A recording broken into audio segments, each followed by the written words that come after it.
उपमुख्यमंत्री एकनाथ शिंदे यांनी नवी मुंबई महानगरपालिका अगदी मनावर घेतलेली दिसतीये. नरेश मस्के आणि स्वतः एकनाथ शिंदे जातीने नवी मुंबईतील प्रभागांना भेट देऊन जोरदार प्रचार करत आहेत. जोरदार प्रचारासोबतच अनेक वर्ष ही महापालिका ज्यांच्या अखत्यारीत आहेत त्या गणेश नाईकांनाही टीकेला सामोरं जावं लागत आहे. मग नवी मुंबई हा ज्यांचा बालेकिल्ला आहे ते गणेश नाईक या टीकांवर शांत कसे राहतील? रणधुमाळी आता जोरदार सुरू झालेली आहे. 2 दिवसापूर्वी सालपाड्यामध्ये काही नेते येऊन गेले. त्यांच्या स्टाईलमध्ये काय बोलले, या ठिकाणी कारभार करणाऱ्यांचा जो हुकुमशाही पद्धतीचा कारभार आहे तो बदलला पाहिजे, परिवर्तन पाहिजे, बदल पाहिजे आणि आम्ही त्यांचा टांगा पलटी करू आणि घोडे फरार करू. अरे बच्चनजी, हा गणेश नाईक आहे. ज्या शाळेत तुम्ही शिकले ना त्या शाळेचा प्रिन्सिपल गणेश नाईक होता. मी खुलं आव्हान देतो, काय ते बोले परिवर्तन पाहिजे. म्हणजे नवी मुंबईमध्ये 24 तास नल खोलल्यानंतर पाणी येतो, त्याच्याऐवजी ठाण्यामध्ये 3-3 दिवस पाणी येत नाही. ती परिस्थिती आणण्याकरता परिवर्तन त्यांना पाहिजे का? ठाण्यामध्ये कचऱ्याची व्यवस्था विल्हेवाट होत नाही.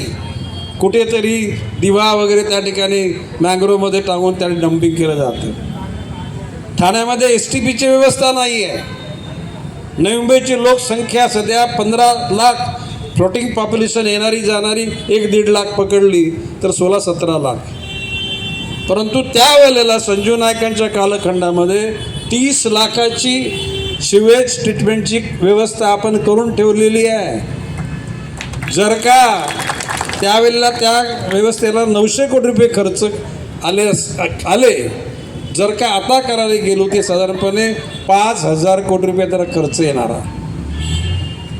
मोरबे धरणाचं पाणी, ज्याला ठाणे बेलापूर पट्टी ही ग्रामपंचायतची पट्टी होती,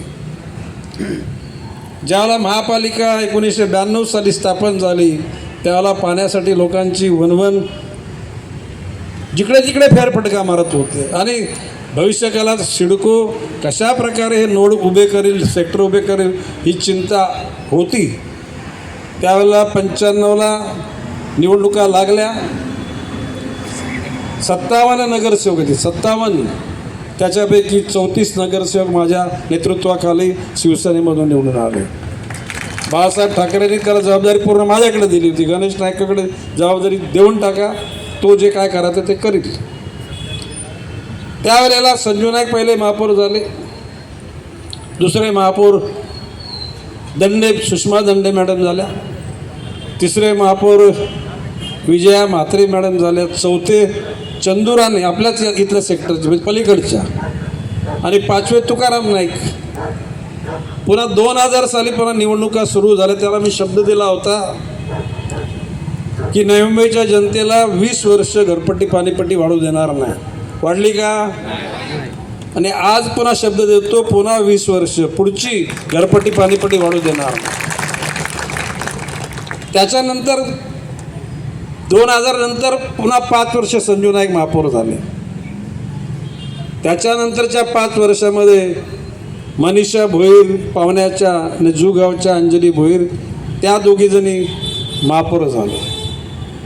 त्याच्यानंतरच्या 10 ते 15 कालखंडामध्ये 5 वर्ष सागर नाईक महापौर झाले. नंतरच्या टप्प्यामध्ये सुधाकर सोनावणे 2.5 वर्ष आणि 2.5 वर्ष. आणि ते जो FSI वाढवला तो जर का जनतेच्या हिताकरता वाढवला असता आमची काय त्याला हरकत नव्हती. परंतु बिल्डर लोकांचं हित लक्षात घेऊन बिल्डर लोकांच्या दलालांच्या सल्ल्यानं त्या ठिकाणी या योजना राबवल्या गेल्या. त्यांना आता पत्ता माहिती नाही. आणि परवा सानपाड्याला बोललं की त्यांचा टांगा पलटी कर. मी ओपनली चॅलेंज देतो. काय बोलले? एकनाथ शिंदेला हलक्यात घेऊ नका. टांगा पलटी, घोडे फरार. मग तू गणेश नाईकला हलक्यात धरलंस ना? तुझ्या मुलाचा कल्याण लोकसभा मतदारसंघ त्यामधला एक कल्याण ग्रामीण मतदारसंघ, त्याच्यातली 14 गावं ती खरी म्हणजे मीच ठराव करून नवी मुंबईत समाविष्ट करायला सांगितली, पण अटी शर्ती आहेत. अरे तुझ्या अगोदर 3 वेळा पालकमंत्री या जिल्ह्याचा मी होतो, विधानसभेचा आमदार होतो, मंत्रालयात बैठक घेतली, एका फरमान काढलं आणि 14 गावं म्हणजे आम्हाला हलक्यात धरलं नाही. मी चॅलेंज देऊन सांगतो, गणेश नाईक तुझा टांगा पलटी करेल, घोडे फरार नाही, घोडे बेपत्ता करून टाकले. आणि चॅलेंज ओपन देतो. फक्त प्रश्न असा की भारतीय जनता पक्षाची शिस्त आहे की त्या पक्षामध्ये केंद्र स्तर, राज्य स्तर आणि जिल्हा स्तर तेवढ्या जर मर्यादा नसताना तर मी खुल्लंच आव्हान देतो, पुढच्या लोकसभेच्या वेळेला तुम्ही स्वतः लढा आणि भारतीय जनता पक्षाला एकही ठाणे जिल्ह्यातली जागा तुम्हाला येऊ दे. पालघर, ठाणे एकही जागा मिळणार नाही. आणि मग गावाला जायला लागेल. त्या गावाचं नाव काय? दरे गावाला जायला लागेल. काही अडलं गेलं की दरेगाव. आणि त्याच्या बच्चा म्हणजे तो कोण, तो खासदार का मस्के का कसके, तो काय बोलतो, गणेश नाईकनी भूखंड लाटले. बोलायचं चॅलेंज आहे. राईट टू इन्फॉर्मेशनमधून माहिती काढा, प्रायव्हेट केसेस भरा. आणि गणेश नाईकनी 1 इंच जागा, 1 इंच कशाला, माझ्या ज्या ज्या ठिकाणी जागा कष्टाने घेतलेल्या आहेत त्या ठिकाणी FS अर्धा पण आम्ही वापरलेला नाही. बोलाची भाषा पण बोलायचं. वृत्तपत्राच्या किंवा चॅनल लोकांना मी सांगतो, त्याला विचारा कुठला प्लॉट गणेश नाईकने ग्रॅप केला आहे. उलट तुमची पापं तुम्ही आता खरं म्हणजे कोणाचा जुना इतिहास काढायची माझी इच्छा नाही. तुम्ही होता कुठे ना आला कुठे. भ्रष्टाचाराचा पैसा कमवला आणि आज तो नवी मुंबईच्या जनतेला वाटण्याचा प्रयत्न चालू आहे. नवी मुंबईची स्वाभिमानी जनता हा पैसा घेणार नाही. घेणार आहे का? कारण तो हरामाचा पैसा आपल्या संसारामध्ये कुठे चाय पत्तीला जर लागला तरी ते विषच होणार आहे. मी कोणाला गरज असेल तर आमच्याकडे या, गणेश नाईक तुमचा मोठा भाऊ म्हणून तुमच्या सगळ्या गरजा पूर्ण करेल. परंतु अशा या हरामखोराचा पैसा तुम्ही घेऊ नका. मोरबे धरणाचं पाणी मी बोललो की जर का अशी स्थिती राहिली तर 2 लोकांना माझं आव्हान आहे की महाराष्ट्रात ना हिंदुस्थानमध्ये, मी अहंकाराने नाही बोलतो, विनम्रपणे बोलतोय, जनतेचं प्रेम हीच गणेश नाईकची ताकद आहे.